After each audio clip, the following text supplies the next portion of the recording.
विमान दुर्घटना मामले को लेकर आज पूर्णिया के कांग्रेस जिला अध्यक्ष विजेंद्र यादव के नेतृत्व में कांग्रेस कार्यकर्ताओं ने मौन जुलूस एवं कैंडल मार्च निकालकर गहरी संवेदना व्यक्त की। और इस मौके पर कांग्रेस पूर्णिया जिला अध्यक्ष विजेंद्र यादव के साथ साथ अनेकों कांग्रेसी कार्यकर्ता ने क्या कुछ कहते हुए नजर आए, आइए सुनाते हैं आपको।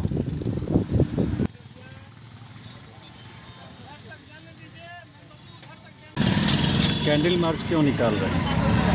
विमान दुर्घटनाग्रस्त जो हुआ उसी का शोक संवेदना करते हुए लोग कैंडल मार्च निकाल के पूर्णिया के आरंसा चौक पर जाने का निर्णय लिया। विमान दुर्घटना समेत पूरे देश राज्य में मरम्मत किया।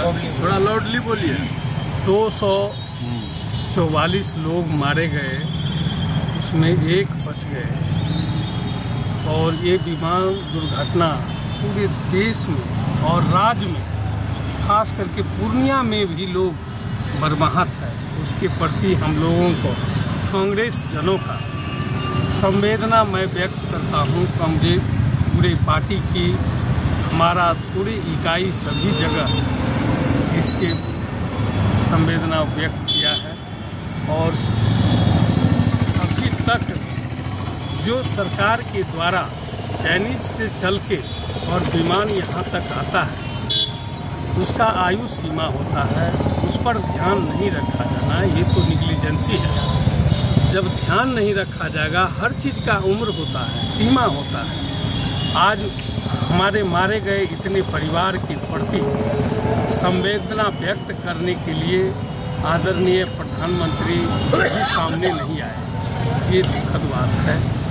और पूरे देश को हिला के रख दिया इस घटना से। लोग कांग्रेस पार्टी की तरफ से आज हम लोग यहाँ पहले तो 1 मिनट का मौन धारण किए, फिर मोमबत्ती जला के जुलूस लेके हम लोग आरंसा चौक तक जाने का काम किया। और मृतक परिवार को हम लोगों की तरफ से बहुत गहरी संवेदनाएं हैं, जो कहा नहीं जा सकता है। हम लोग मर्माहत हैं। आप 244 लोगों की बात कर रहे थे, जिनकी मृत्यु हुई है। हाँ, उसमें दिखावे के लिए 27 आदमी कर दिया गया, लेकिन संख्या उसका बहुत अधिक है, जो सामने नहीं आया। साफ अभी भी कोई आंकड़ा नहीं आया है। आंकड़ा नहीं आया है। और इसका जांच हम चाहते हैं कि IFSL के द्वारा जो जांच जारी है वो सार्वजनिक हो कि उस हॉस्टल के कितने लोग मारे गए। और इसका जांच होने के उपरांत ये बात सामने आएगी तो दुनिया देखेगी कि कितने लोग मरे हैं।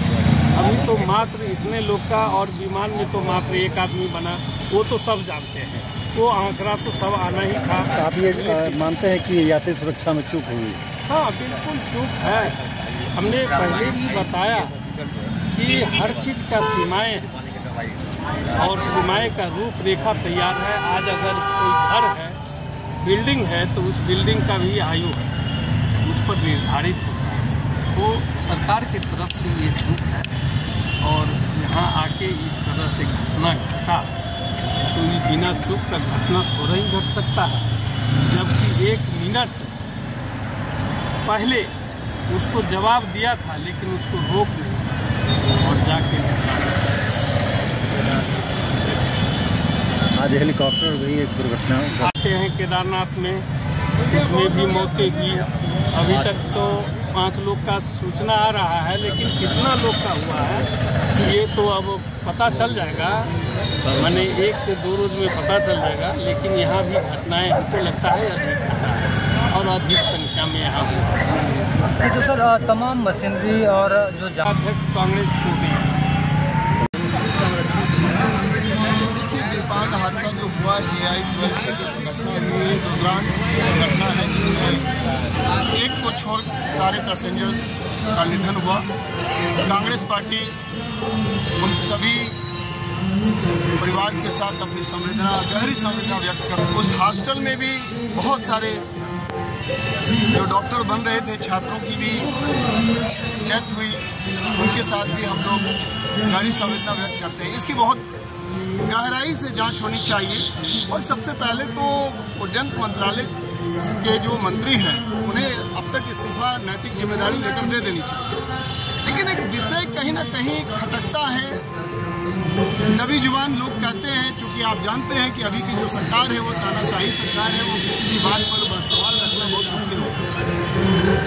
हमारे पूर्व सेना अध्यक्ष अजीत डोभाल जी का जब कोर्ट में पेशी होना था, बिपिन रावत जी का जो सेना अध्यक्ष जी का जो कोर्ट में 3 दिन बाद पेशी होना था, तो उनका प्लेन क्रैश, हेलीकॉप्टर क्रैश हो जाता है।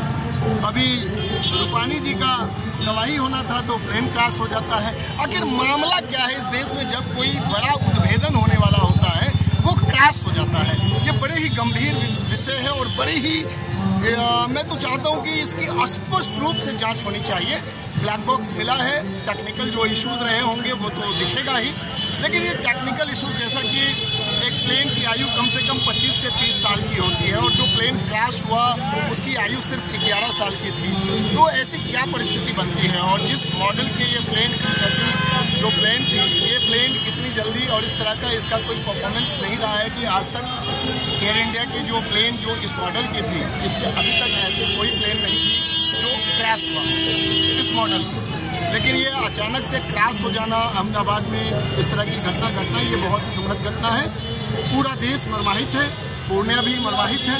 कांग्रेस पार्टी उन सभी परिवारों के साथ अपनी गहरी संवेदना व्यक्त करती है।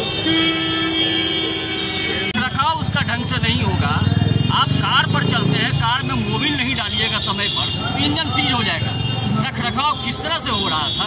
दूसरा और एक चीज बात ये आया है सामने कि पायलट को सही ढंग से आराम नहीं मिलता था, नींद की कमी होती थी, उनको डिप्रेशन का दवाई खाना पड़ता था ताकि वो स्वस्थ ढंग से अपना जो विमान को चला सके।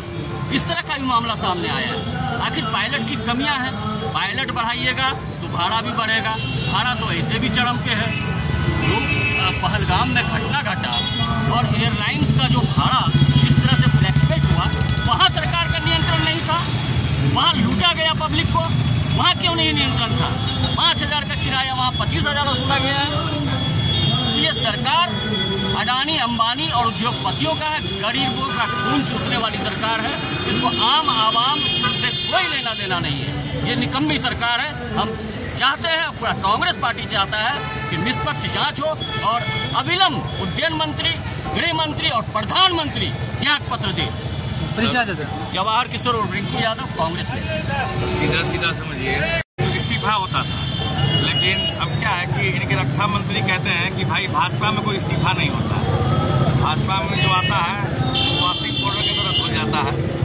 244 आदमी डेथ कर गए, उनके परिवारों के प्रति हमारी संवेदनाएं हैं और उनका ये दर्द कोई नहीं दे सकता है।